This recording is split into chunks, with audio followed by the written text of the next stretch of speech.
This audiovisual presentation is the lesson 2 of chapter 3, and it's all about biodiversity and a healthy society.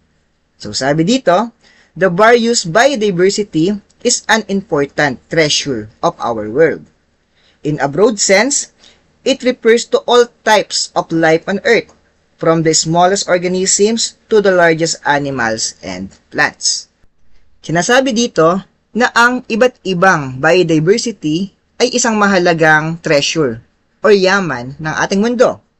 Sa isang malawak na kahulugan, ito ay tumutukoy sa lahat ng uri ng nabubuhay o uri ng buhay sa ating mundo, mula sa pinakamaliit na organism hanggang sa mga pinakamalalaking hayop or halaman. It provides us with various biological resources that we use in our daily lives, such as food, medicines, and materials for industries.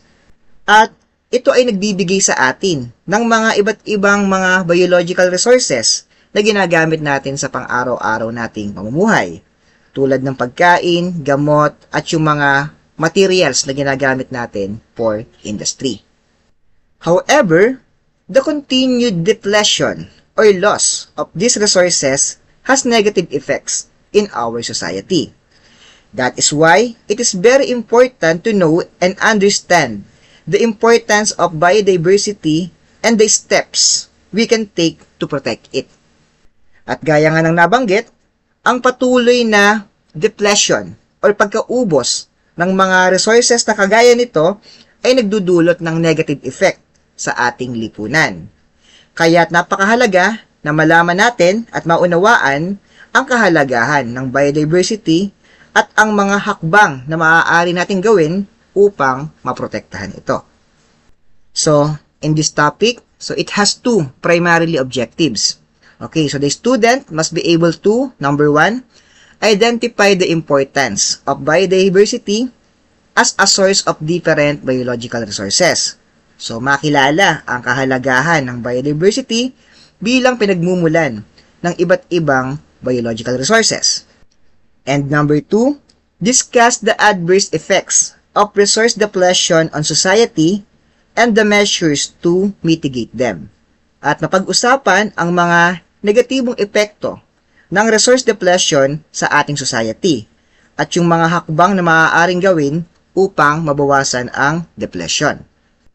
This topic focuses on the interconnections among society, environment, and health.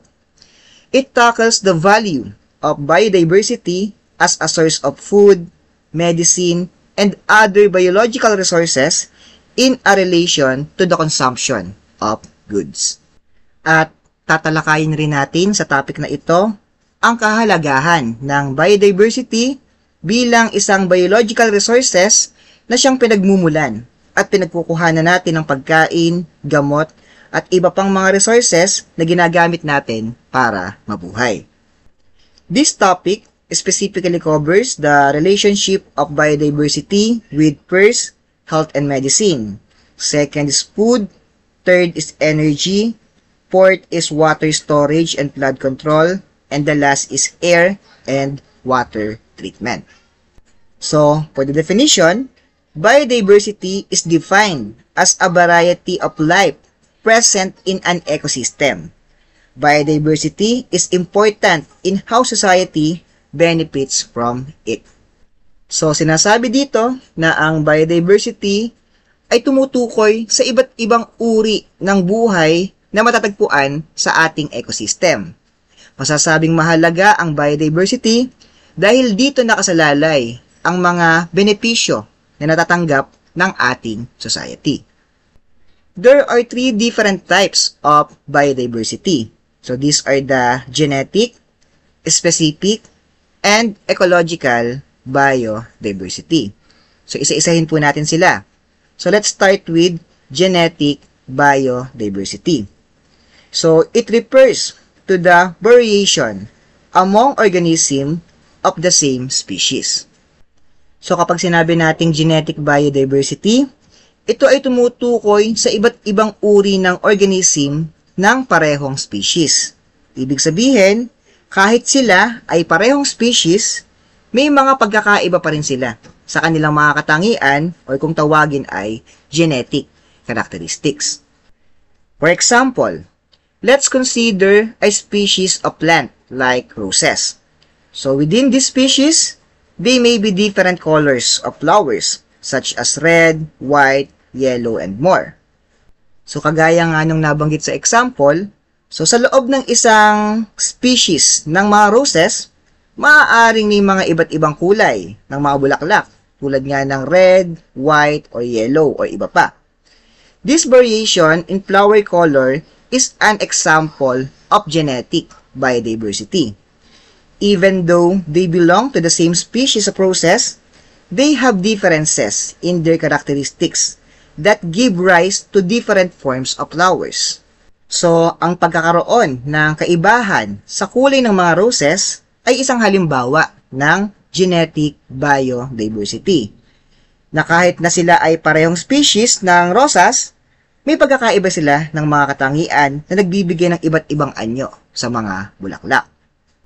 Genetic biodiversity is important because it provides organisms with the opportunity to have unique characteristics that can benefit them in their environment.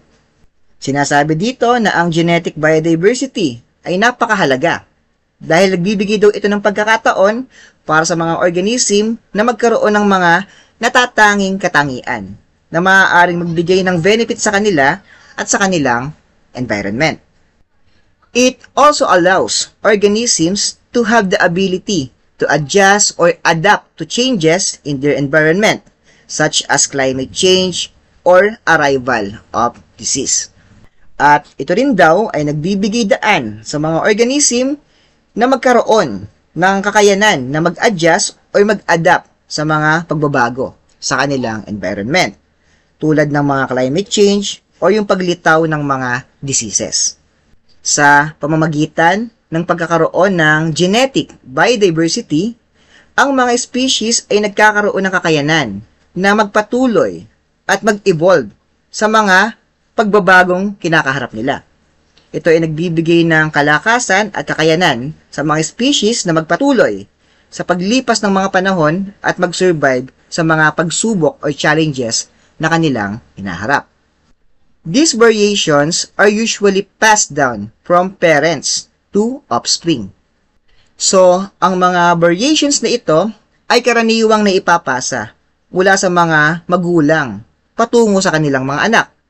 Sa proseso ng pagpapasa ng mga genetic traits, ang mga magulang ay nagbibigay ng mga genetic information sa kanilang mga anak na nagiging batayan ng mga katangian na kanilang minana.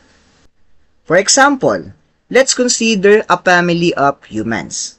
The parents have different traits such as eye color, hair color, and height.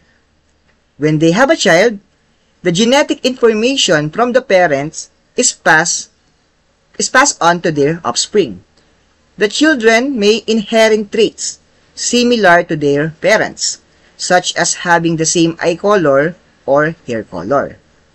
At base nga dito sa inihayag na example, ang mga magulang ay may iba't ibang mga katangian tulad ng kulay ng mata, kulay ng buhok, or height ng kanilang pangangatawan. Kapag sila ay nagkaroon ng anak, ang mga genetic information na mula sa kanila ay maipapasa nila sa kanilang mga anak. So yung mga anak nila ay maaaring magkaroon ng mga parehong katangian na tulad sa kanila. Okay, tulad nga ng pagkakaroon ng parehong kulay ng mata or kulay ng buhok.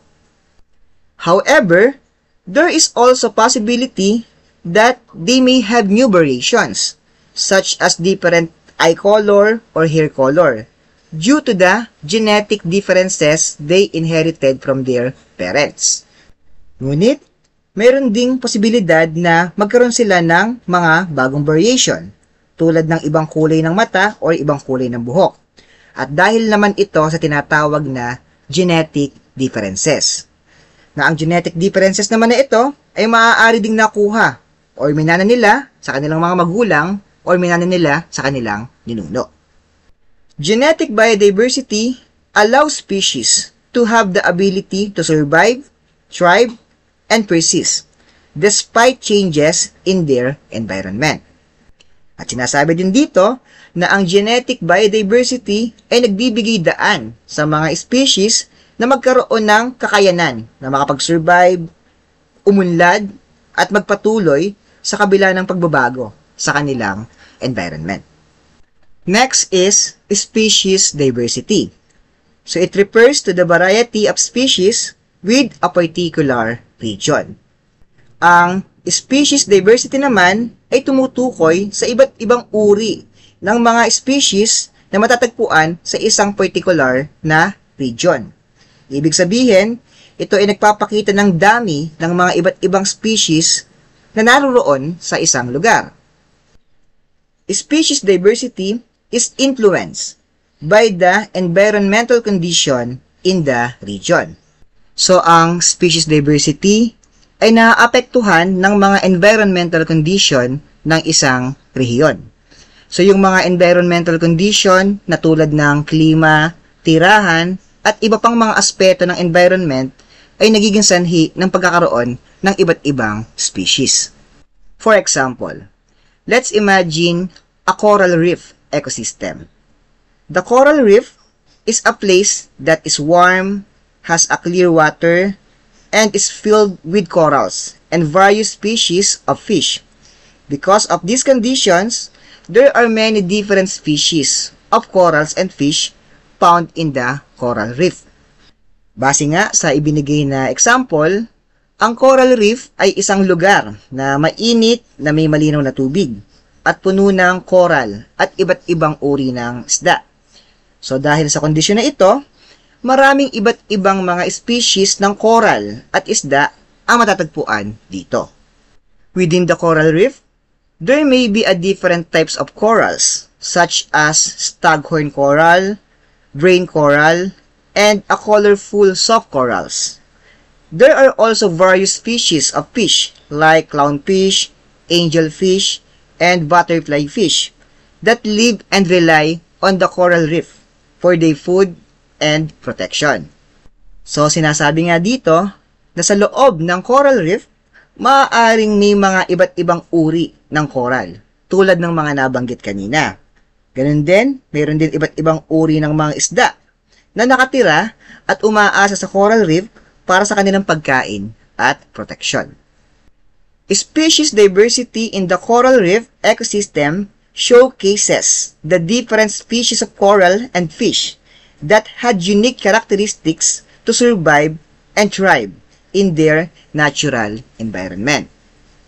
Ang species diversity sa coral reef ecosystem ay nagpapakita ng iba't ibang mga species ng coral at isda na nagkakaroon ng iba't ibang characteristics upang mabuhay at magpatuloy sa kanilang kinagisnan na environment. The environmental conditions such as warm climate, clear water, and coral formations provide opportunities for various species to live and succeed in coral reef. So, yung mga environmental conditions tulad nga ng mga nabanggit, mainit na klima, malinaw na tubig, at mga coral formation ay nagbibigay ng mga opportunity sa iba't ibang mga species na mabuhay ng matagumpay dito. Species are the normal measure of biodiversity, for these are the basic units of biological classifications. So, yung mga species daw ay karaniwang sukatan ng biodiversity dahil ito ang pangunahing unit ng biological classification. Species are grouped together in families based on shared characteristics. At ang mga species daw ay pinagsasama-sama batay sa kanilang shared characteristics. So, for example, let's consider dogs. So, dogs have different species such as Labrador, Retriever, German Shepherd, and Chihuahua. Each dog species represents a specific species. These species become the primary units of biodiversity in the context of dogs. So, kagaya nga ng nakasaad sa example natin, ang mga aso ay may iba't ibang species. tulad ng Labrador, Retriever, German Shepherd, and Chihuahua. So, ang bawat species ng aso ay may kinatawan ng isang specific na species. Ang mga species na ito ay nagiging pangunahing unit ng biodiversity sa konteksto ng mga aso. Dog species can be grouped into a family like Canidae, which is the family of dogs. The species within this family shared common characteristics such as body structure, appearance, and behavior traits. By grouping them into the same family, we gain a deeper understanding of the relationships and similarities among these species. So, ang mga species daw ng aso ay maaaring isama sa isang pamilya tulad ng tinatawag na Canidae or pamilya ng mga aso. Ang mga species na kasama sa pamilyang ito ay may mga katangiang magkakapareho tulad ng pangangatwiran, itsura, at katangian sa pag-uugali. Sa pamamagitan ng pagkakasama-sama sa iisang pamilya, nagkakaroon tayo ng mas malalim na pangunawa sa mga ugnayan at pagkakapare-pareho ng mga species na ito. Having species belonging to the same dog family indicates their shared characteristics and relationships. It demonstrates the ongoing growth and variations within a family. By studying the family of dog species, we develop a broader understanding of the connections and similarities among organisms within the group. Ang pagkakaroon ng mga species na nabibilang sa iisang pamilya ng mga aso ay nagpapahiwatig ng kanilang mga pagkakapareho sa mga katangian at relationship. Ito ay nagpapakita ng patuloy na paglago at variation ng mga species sa loob ng isang pamilya. So, sa pamamagitan ng pag-aaral ng mga pamilya ng mga species na aso, nagkakaroon tayo ng mas malawak na pangunawa sa mga ugnayan at pagkakapare-pareho ng mga organismo sa loob ng isang grupo. The classification of species and their grouping into dog families allows us to understand the extent and quality of biodiversity. It enables us to analyze and appreciate the relationship and similarities among organisms within a particular group. Through understanding the species and family of dogs, we gain deeper understanding of the diversity of life and variation among organisms in the world. So, ang pagkaklasify ng mga species ay nagbibigay daan sa atin na maunawaan ang lawak at quality ng biodiversity. Ito ay nagpapahintulot sa atin na masuri at ma-appreciate ang mga ugnayan at pagkakapare-pareho ng mga organism sa loob ng isang particular na grupo. Sa pamamagitan ng pag-unawa sa species, kagaya doon sa example na nabanggit natin, pamilya ng mga aso, nagkakaroon tayo ng mas malalim na kaalaman sa buhay at pagkakaiba-iba ng mga organism sa mundo. The third is the ecological diversity. So, it refers to the network of different species in an ecosystem and the interaction of these species. So, ang ecological biodiversity naman ay tumutukoy sa network ng iba't ibang species sa isang ecosystem at sa mga interaction na nagaganap sa pagitan ng mga species na ito. Ito ay naglalarawan ng dami, pagkakaiba-iba, at ugnayan ng mga organism sa isang particular na ecosystem. The variation of climatic and altitudinal conditions along with the varied ecological habitats are the reasons for the richness in biodiversity of a particular region on Earth. So, yung mga variation sa klima at altitude, kasama na yung mga iba't ibang ecological habitats, ang nagiging dahilan. Okay? O ang dahilan ng kasaganahan ng biodiversity sa isang particular region sa ating mundo. For example, let's consider a tropical rainforest ecosystem. The tropical rainforest is a place that is hot, rainy, and filled with a wide variety of plants and animals. Because of these conditions, there are many different species found in the tropical rainforest.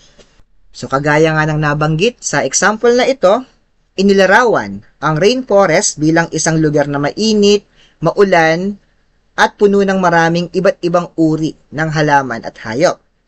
Dahil sa mga kondisyon na ito, maraming iba't ibang species ang posibleng matagpuan sa tropical rainforest na ito.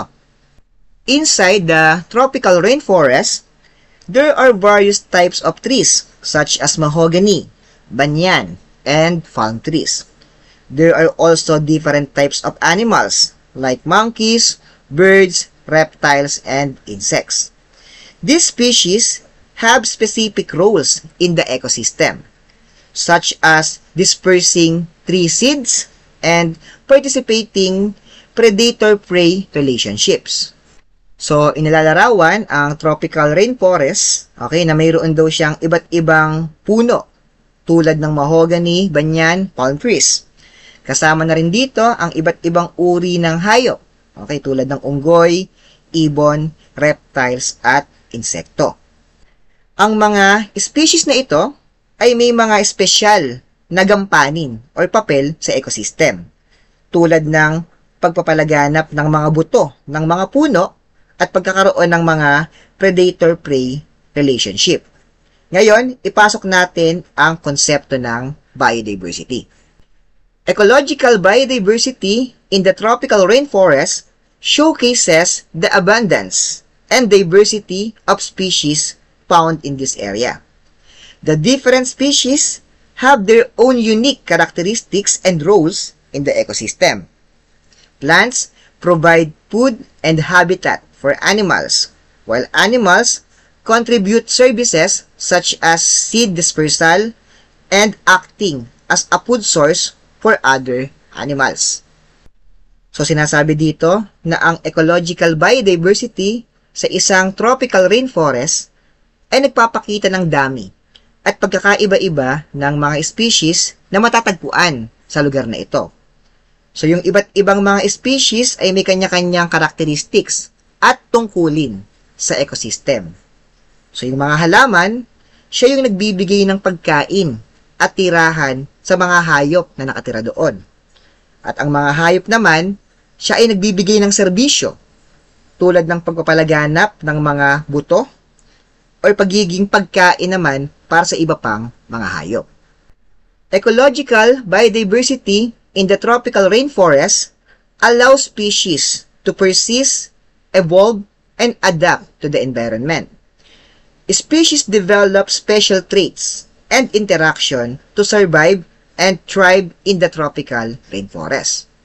Sa pamamagitan ng ecological biodiversity sa tropical rainforest ay nagpapahintulot sa mga species na magpatuloy na mag-evolve at mag-adapt sa environment.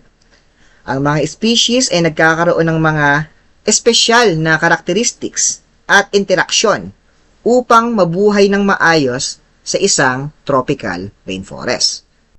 In general, ecological biodiversity is important as it maintains the balance and health of ecosystems. It provides services and benefits not only to the organisms within ecosystem but also to us as humans. Sa pangkalahatan, ang ecological biodiversity ay mahalaga dahil ito ang nagpapanatili ng balanse at kalusugan ng mga ecosystem. Ito din ang nagbibigay ng mga serbisyo at benepisyo, hindi lamang sa mga organism sa loob ng ecosystem, kundi pati na rin sa ating mga tao. Society benefits greatly from the richness of biodiversity since human can source from nature biological resources such as food, medicine, energy, and more. So malaki ang pakinabang ng society mula sa kayamanan ng biodiversity. Dahil tayong mga tao ay nakakakuha mula sa kalikasan ng mga biological resources tulad ng pagkain, gamot, energy, at iba pa. Biodiversity in natural ecosystems can also regulate climate, flood, pollination, water and air quality, water storage, decomposition of waste, among others. At sinasabi pa dito na ang biodiversity sa mga natural ecosystem ay may kakayanang mag-regulate. Mag-regulate ng klima, pagbaha, pollination, kalidad ng tubig at hangin, imbakan ng tubig, pag-decompose ng mga basura, at iba pa. However, these numerous benefits of biodiversity are vulnerable to exploitation. Humans need to be responsible in optimizing the benefits of biodiversity through the proper utilization of science and technology. Gayunpaman, ang maraming benepisyo ng biodiversity ay nanganganib dahil ito ay nasasamantala. Gayunpaman, ang maraming benepisyo ng biodiversity ay nanganganib dahil ito ay nasasamantala. So tayong mga tao ay dapat maging responsable sa tamang paggamit ng science and technology upang ma-optimize ang mga benepisyo ng biodiversity. Now, let's talk about health and medicine. So since 2600 BC, people had been using plants to treat illness. Hence, the practice of herbal medicine. Cupressus sempervirens or cypress and Commiphora myrrha or myrrh, for instance, have been used to treat coughs, cold, and inflammation since the ancient times.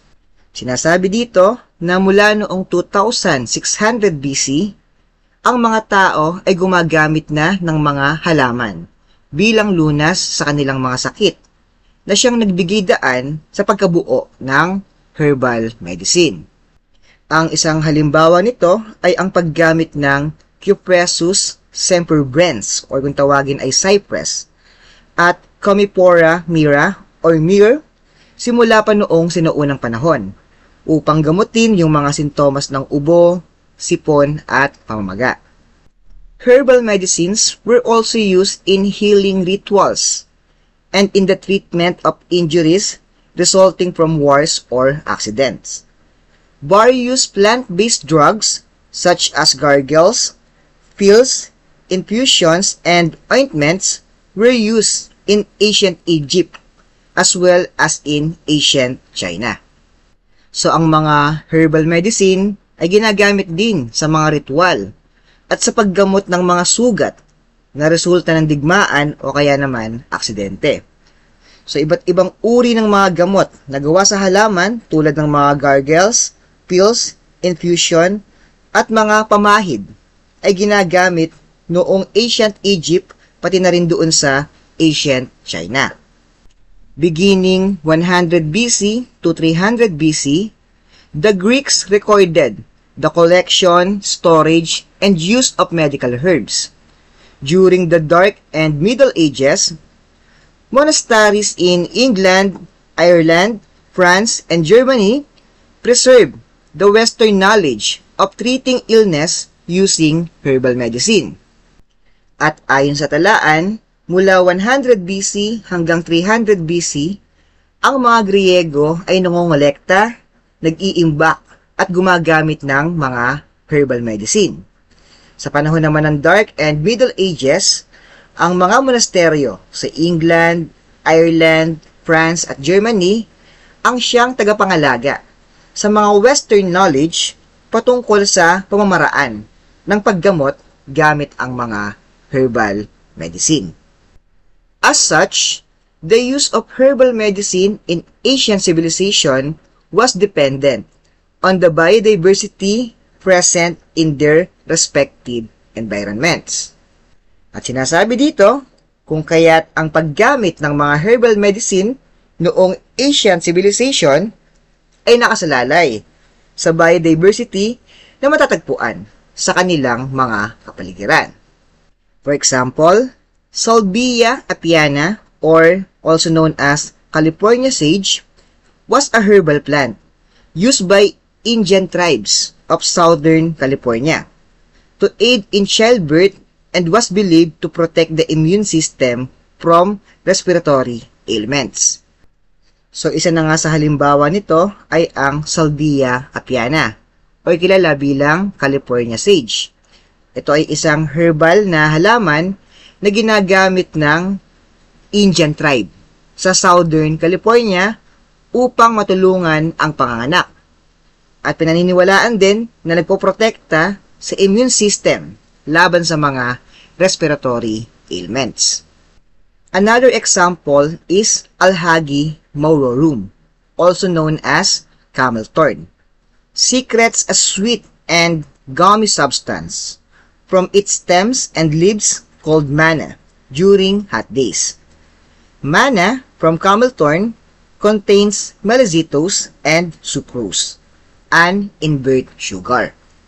At isa pa sa mga example ay ang Alhagi maurorum or camel thorn. So, ang Alhagi maurorum ay naglalabas ng isang matamis at malagkit na substance mula sa tangkay at dahon nito na tinatawag na manna tuwing mainit ang panahon or mainit ang mga araw. Ang manna ay mula sa camel thorn, naglalaman ng malizitos at sucrose. Ito ay isang klase ng invert sugar. It is believed to have diuretic, diaphoretic, laxative, expectorant, gastroproactive, antiseptic, and anti-diarrheal properties. At pinaniniwalaan din na ang Alhagi maurorum or camel thorn ay may mga katangian ng mga nabanggit. Okay. Ang diuretic ay tumutulong sa pagbaba ng presyon ng dugo at pag-alis ng sobrang tubig sa katawan. Ang diaphoretic naman ay nagpapahiwatig ng pagpapawis at pagtulong sa pagsunog ng mga toxins sa katawan. Ang laxative naman ay nagpapalambot at nagpapadali sa pagdumi. Ang expectorant naman ay tumutulong sa pagtanggal ng plema at paglilinis ng mga daanan ng respiratory. Next, ang gastroprotective ay nagbibigay ng proteksyon sa mga humidity ng tiyan. Ang antiseptic naman ay nagtataglay ng mga katangian na nakakapigil sa pagdami ng mga mikrobyo. At ang anti-diarrheal ay tumutulong sa pagkontrol ng pagdumi at pagbabagal ng pagdaloy ng dumi. Ang mga nabanggit na katangian ng Alhagi maurorum ay nagbibigay ng potensyal at benepisyo sa kalusugan ng tao. Israelis were known to use the roots of plant to treat diarrhea. The Konkani people smoked the plant to treat asthma, and Romans used the plant to treat nasal polyps. The plant's Ligusticum scoticum or Scottish lovage is believed to treat hysterical and uterine disorders. Its seeds are used to relieve flatulence and to stimulate the senses. Ang mga Israeli ay kilala sa paggamit ng mga ugat ng halamang ito upang gamutin ang diarrhea. Ang mga Konkani naman ay pinapausukan ang halamang ito upang gamutin ang asma. At ang mga Romano ay gumagamit ng halamang ito upang gamutin ang nasal polyps. So yung halamang nabanggit na kung tawagin ay Ligusticum scoticum o Scottish lovage ay pinaniniwala ang kayang gamutin ang hysterical and uterine disorders. Many medicinal products available in the market today are derived from natural substances from plants. Salicylic acid, the active ingredient of the anti-inflammatory drug, aspirin, for example, is derived from the bark of a willow tree. So, sinasabi dito na maraming mga gamot na available sa market ngayon ay nagmumula sa mga natural ingredients o natural na sangkap mula sa mga halaman. At isa na nga sa halimbawa nito ay itong salicylic acid. So, ang salicylic acid po ay aktibong ingredients ng anti-inflammatory drug na kung tawagin ay aspirin. Morphine, one of the most widely known painkillers, which was first marketed and used in 1800s. So, is derived from Papaver somniferum, commonly known as opium poppy. Ang morphine, isa sa pinakakilalang painkiller na unang inulunsad at ginamit noong 1800s ay nagmula sa Papaver somniferum na kilala bilang opium poppy. Next is digitoxin. Used in the management congestive heart failure, is derived Digitalis purpurea or foxglove, which has already been used to treat heart conditions since 1700s. Sinasabi dito na ang G-ditoxin ay ginagamit sa pamamahala ng congestive heart failure. Ito ay nagmula sa Digitalis purpurea na ginamit pa noong 1700s sa paggamot sa mga kondisyon sa puso. The transmission of disease due to movement of organisms amplified the need to study the environment in relation to human health. So, ang pagkalat ng mga sakit dahil sa paggalaw ng mga organism ay nagpapalakas sa pangangailangan na pag-aralan ang environment, kaugnay na ang kalusugan ng tao. Sa pamamagitan ng pag-aaral ng ating environment at ng mga organism na nagdudulot ng mga sakit, mas mauunawaan natin kung paano kumakalat ang mga mikrobyo at kung paano maaaring maiwasan ang mga sakit na ito. So, ang pangunawa sa mga ugnayan ng environment at kalusugan ng tao ay nagbibigay daan sa mga hakbang upang mapangalagaan ang kalusugan at maiwasan ang pagkalat ng sakit. As time went by, information age regarding different diseases and how to treat them has been extensively documented to come up with more effective ways of treating them. At sa paglipas ng mga panahon, ang mga impormasyon tungkol sa iba't ibang mga sakit at kung paano gamutin ang mga ito ay malawakang na idokumento upang makabuo ng mas epektibong paraan ng panggagamot. After penicillin underwent its first clinical trials in 1938 and the first indication of antibiotic resistance to penicillin was reported in 1941, new antibiotics from microorganisms and bioactive natural products continued to be discovered.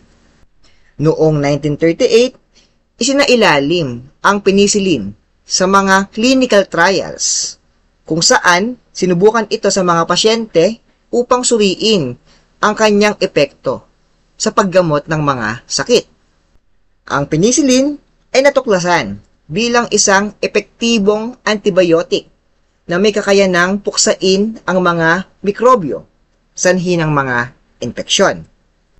Ngunit, noong taong 1941, naitala ang unang report ng antibiotic resistance na nangangahulugang ang mga mikrobyo ay nagkakaroon ng kakayanang labanan o hindi na maapektuhan ng penicillin.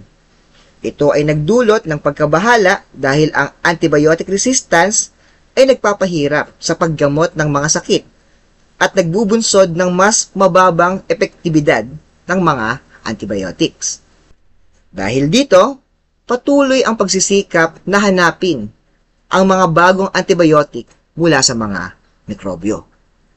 In the 1970s, the production of bacterial strains super sensitive to B-lactams test for the inhibition of B-lactams and specificity for sulfur-containing metabolites led to the discovery of the novel antibiotic structural classes. So, noong taong 1970, ang pagbuo ng mga bacterial strains ay labis na sensitibo sa B-lactams. Yung mga pagsusuri para sa pagpigil ng mga B-lactams at particular na pagsusuri sa mga metabolites na naglalaman ng sulfur ay nagresulta sa pagkakatuklas ng mga bagong klase ng antibiotic tulad ng mga sumusunod: mercadicins, carbapenems, and monobactams. Ang mga B-lactams ay isang klase ng antibiotic na kinabibilangan ng penicillin at iba pang kaugnay na gamot. Ang mga pagsusuring ginawa para sa pagpigil ng B-lactams ay ginamit upang suriin ang kakayanan ng mga mikrobyo na labanan ang mga B-lactams. Sa pamamagitan ng mga pagsusuring ito, natuklasan ang mga bacterial strains na sobrang sensitive sa mga B-lactams na nagbukas sa mga pintuan sa paghahanap ng bagong klase ng antibiotic na may iba't ibang structure and action mechanism. So, ang specific na pagtingin sa mga metabolites na naglalaman ng sulfur ay nagdulot sa mga bagong tuklas sa larangan ng mga antibiotic. Ito ay nagbunsod ng pagkakatuklas ng mga bagong klase ng antibiotic tulad ng mga nabanggit kanina. Ang mga ito ay may natatanging structure at mga katangiang kemikal na nagbibigay ng mga bagong pagpipilian sa paggamot ng mga mikrobyo na nagiging resistant sa iba pang mga antibiotic. Fungi and microorganisms found in trees, grasses, algae, and herbaceous plants, and living in the intercellular spaces of plant stems, petioles, roots, and leaves, have been widely used in the production of many important medical products today. So, ang mga fungi at microorganism na matatagpuan sa mga puno, damuhan, algae, at mga halamang may malambot na katawan ay ginagamit sa produksyon ng maraming mahalagang produkto sa medisina ngayon. Ang mga fungi and microorganism na ito ay may kakayanan na mag-produce ng mga chemical na may potensyal na gamitin bilang mga gamot. Ang kanilang mga aktibong sangkap ay maaaring magkaroon ng mga katangian na maaaring makatulong sa paggamot ng iba't ibang mga sakit at kondisyon sa kalusugan ng tao. In 1994, an oral formulation of pilocarpine was used and approved for the treatment of dry mouth or xerostomia. So, noong taong 1994, isang oral formulation na pilocarpine ang ginamit at aprobado para sa paggamot ng dry mouth. Ang pilocarpine ay isang aktibong sangkap na maaaring makatulong sa pagpapalabas ng laway at pagbabalik ng normal na pag-andoy ng mga glands sa bibig. Sa pamamagitan ng paggamit ng oral formulation ng pilocarpine, natutulungan nito ang mga pasyente na may tuyong bibig na maibsan ang kanilang sintomas at mapanatiling komportable. Then, in 1998, another drug was approved to manage the autoimmune disease that damaged the salivary and lacrimal glands called Sjogren's syndrome. At noong 1998, isa pang gamot ang naaprubahan para naman sa pamamahala ng autoimmune disease na nagdudulot ng pinsala sa mga salivary and lacrimal glands na tinawag na Sjogren's syndrome. Ang Sjogren's syndrome ay isang kondisyon na nagiging sanhi ng pagsira sa mga glands na nagpuproduce ng laway at luha. Ito ay isang autoimmune disease kung saan ang immune system ng katawan ay nag-aatake sa sariling tissue nito. Ang resulta nito ay ang tuyong bibig at mata na maaaring magdulot ng sintomas tulad ng pamamaga, pangangati, at pagkakaroon ng impeksyon. In year 2004, a drug, quinine, was isolated from the bark of Cinchona succuruba, Fab X clutch, and was approved to treat malaria. At noong year 2000, ang gamot na kung tawagin ay quinine ay na-isolate mula sa kagubatan ng Cinchona succuruba, Fab X clutch. Okay. At ito ay naaprubahan para sa paggamot ng malaria. So, ang malaria ay isang malubhang sakit na dulot ng pagkalat ng parasites na mikrobyo na tinatawag na Plasmodium sa pamamagitan ng kagat ng lamok. At ang quinine ay isang aktibong sangkap na matatagpuan nga sa kagubatan ng Cinchona succeruba. Okay, isang halamang kilala sa paggamot ng malaria sa mga traditional na gamot. Sa pamamagitan ng pag-apruba ng gamot na quinine, nagkaroon ng mahalagang pagpipilian sa paggamot ng malaria. Ang quinine ay nagtataglay ng mga katangian na maaaring makapigil sa pagdami ng mga parasites sa katawan at mabawasan ang sintomas ng malaria. Ito ay maaaring gamitin bilang bahagi ng kombinasyon ng mga gamot na ginagamit sa paglaban ng iba't ibang uri ng Plasmodium. At present, more and more developments are being introduced in the pharmaceutical industry to introduce or to produce new drugs for the treat of diseases. Sa kasalukuyan, lalo pang dumadami ang mga developments na ipinakikilala sa mga pharmaceutical industry upang makapag-produce ng mga bagong gamot para sa paggamot ng may sakit. Ang patuloy na pag-aaral at pag-research sa larangan ng medisina ay nagbubukas ng mga opportunity para sa paglikha ng mas epektibong gamot at mga solusyon sa mga sakit at kondisyon ng tao.